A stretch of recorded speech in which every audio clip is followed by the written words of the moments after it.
la concentración porque estoy en contra de la LOMCE, porque quiero que nuestros hijos e hijas tengan una enseñanza pública de calidad.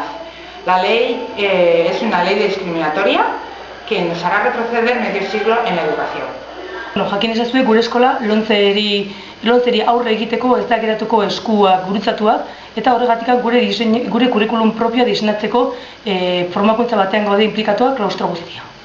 Mi hija dentro de 4 años va a ir al Instituto Biourbanar y se merece ir a un instituto donde tenga los espacios mínimos que por ley se exigen. Y en este momento, pues eso no me lo garantizan.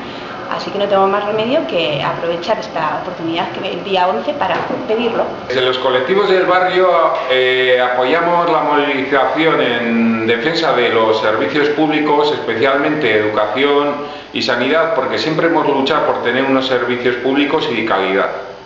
Yo digo no a los recortes, por una igualdad en la educación. Juntos podemos, no a la LOMCE.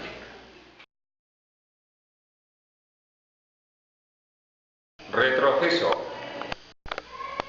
Una imposición. Pentsamendu sortzailearen zapalkuntza. Una estafa. Desigualdad. Segregación. La LOMCE nos educa para ser explotados, no para ser personas.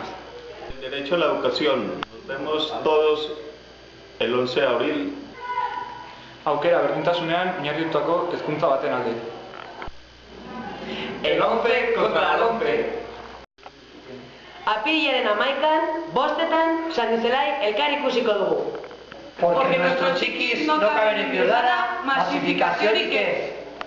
El día 11 a las 5 de la tarde, Mani en Sanduzelai, a favor de una educación pública y de calidad. Atera Calera.